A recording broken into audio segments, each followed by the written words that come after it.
New business, Arsenal's approach for Suarez. Headliners, we ask who's next in at Chelsea. And in added time, we put your questions to our panel. Joining me today are ex-Liverpool and England striker Emile HESKEY and goal correspondent Greg Stobart. I'm Matt Lorenzo and this is Transfer Talk. So let's take a look at the new business. Fresh rumours, fresh exclusive, fresh stories. One concerning Suarez leaving Liverpool and maybe going to Arsenal. Yeah, there was a fresh twist in the Suarez saga last week. Arsenal registered their interest. They followed it up with a £30 million bid. Liverpool rejected it immediately. It's nowhere near enough for them. But it begs the question, we all thought Suarez was going to Real Madrid, but could he be heading down to London? I think Suarez himself is probably looking to leave England. He wants out after all the sagas that he's had. He obviously wants to go to Spain, and he's made it clear that he would love to go to Real Madrid. Liverpool are in a commanding position. They don't need to sell him, but do you really want to keep a player that doesn't want to play anymore? So they're in a situation where they'll have to sell him eventually, but they'll hold out for the best bid. I think he's been more trouble than he's worth, to be honest, and I think it makes perfect sense for Arsenal, the kind of player they need. And for all his talk about wanting to leave England and blaming the press, he wants to play in the Champions League, and Arsenal would be a step up for him at this stage in his career. And Arsenal have the money to combine him with Higuain, who they're looking to sign from Real Madrid. So there's a really interesting merry-go-round there, because of course Real Madrid are going for Suarez, so are Arsenal, and Arsenal are also trying to buy Higuain from Real Madrid. He comes with a certain amount of baggage though, doesn't he? I mean, won't clubs be put off by that? Well, for a start, he'd start with the 6 games less of his ban for biting Ivanovic if he went to Arsenal. Personally, I don't think he'll end up there. I think Arsenal get Higuain and then they'll reassess, and I think Suarez will eventually end up at Real Madrid. Let's move on to Wayne Rooney, and will he, won't he leave Manchester United? Depends who you ask, really. But Mike Phelan, since being removed from the backroom staff, has been a little more vocal than he used to be. He says he's probably looking for a new challenge. Yeah, every player obviously comes along and says they want a new challenge, but Moyes has stamped his authority and said that he's not going anywhere.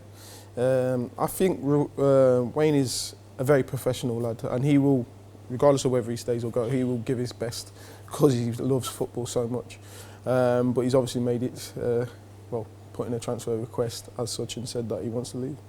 I think there's a lot more to go with this story. I think David Moyes was very impressive in his first press conference last week. He said Wayne Rooney's going nowhere. It's a real power game already. It's his first real challenge, Moyes, after stepping into Sir Alex Ferguson's shoes. He was very impressive, but he refused to say whether Rooney wanted to be at Man United or not.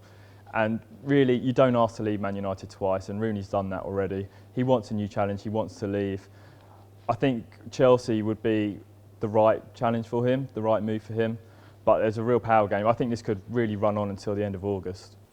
Learning Spanish would be a challenge too far, surely. I can't see Barcelona as an option, to be honest. I mean, Piqué used to play with him. He's probably being nice about his teammate last week when he said that Rooney would be welcome at Barcelona.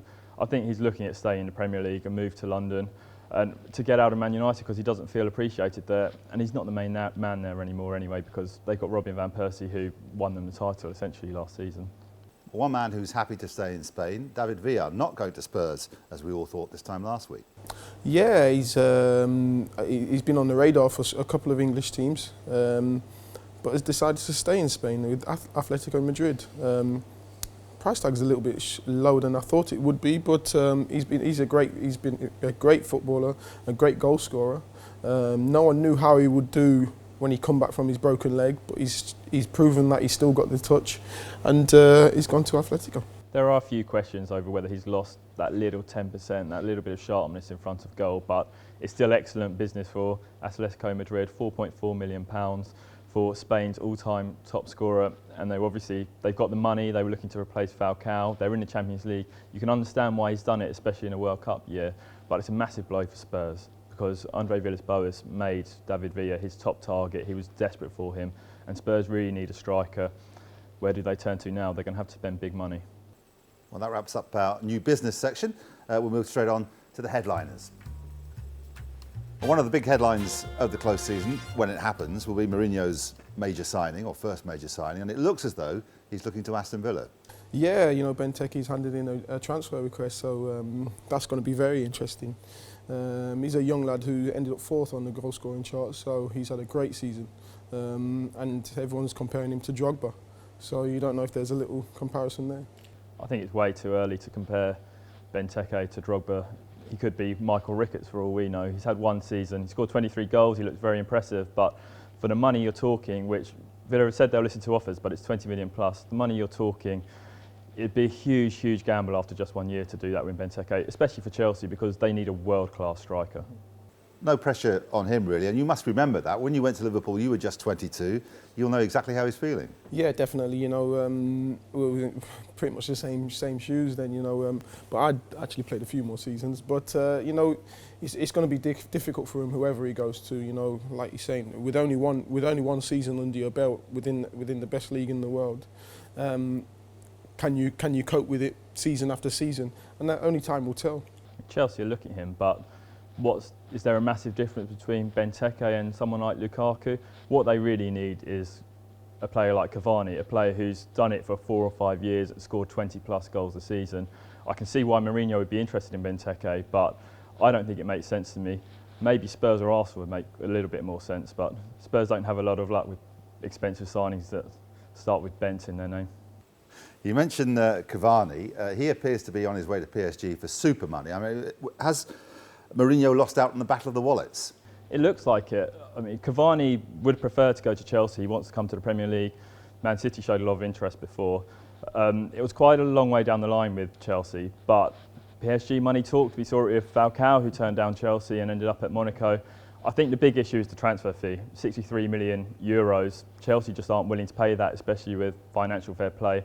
That could be the kicker, and he'll earn an absolute fortune there. Team up with former teammates like Lavezzi or Ibrahimovic. They've got a very good squad there, very exciting. I think he'll end up at PSG, but Chelsea will keep sticking in there, I think. It's the talk of the terraces. Is he worth the money? But would you say Cavani is? To buyout clause, probably not, because it's a lot. You know, Chelsea obviously looking at they with the financial fair play and everything. You know, you got to balance the books, and they're probably looking at it and saying they could go as high as 40, 42, 43. When you're going over that, you're looking, it's very high. And then obviously PSG have just come out and said, I will take him. But then obviously money talks. So I mean, it's the hardest thing, as Emil knows, it's the hardest thing to do, to find a goal scorer who scored 25 goals a season. He is a class act, and he's proven it in Serie A. And what we've got is 4 or 5 clubs looking at the same 4 or 5 strikers this summer, so it's really interesting. But I saw Cavani at the Confederations Cup, and he's a very classy customer, proper penalty box striker, just caresses the ball into the bottom corner. He's there on the spot every time. He's guaranteed goals if Chelsea want to pay the money, but it's whether they can make the finances work and whether they can outmuscle PSG, which they probably can't.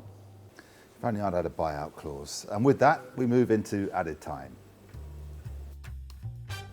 Well, as the clock ticks down, it's time to put some of our viewers' questions to you. And first up on Facebook, Naeem Bouyan asks, why are Chelsea just buying kids? We need a world-class striker.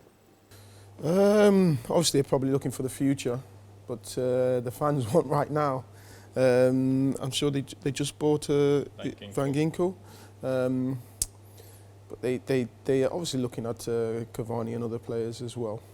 I think the Chelsea theory is to have world-class players like Cavani alongside the best young players in the world, which is why they've been buying the likes of Lukaku, De Bruyne, Courtois. Let's see if they come through. This from Nathanan123 on YouTube. If Fabregas joins Arsenal and Thiago moves to Man United, who would you bring in if you were Villanova? Personally, they'll still have Xavi and Iniesta, so I'd go for a more powerful box-to-box physical player like Vidal from Juventus. He'd be perfect. Shame that Paulinho's just gone to Tottenham, because he'd be the kind of player Barcelona don't have. The only one that jumps out at me was Juan Mata. You know, I think he'd been mentioned before, didn't he? So that was the only one that really jumped out at me. Stuart Bramble tweets, what's the latest on Wanyama? Is he leaving Celtic? Southampton have made another move for Wanyama, about £12 million, but I don't think he's interested. He's already turned them down once. He'll be holding out for a move to Everton or Liverpool because they're both interested. They're obviously more attractive moves for him, having come from Celtic, who's a massive club at the end of the day. So I think he'd be looking to hold out for them. Well, that's it for today. If you like our video, press the subscribe button. And if you want to ask a question, use YouTube, Twitter or Facebook. And if you want to know more on any of the stories we've discussed, then head on over to Goal.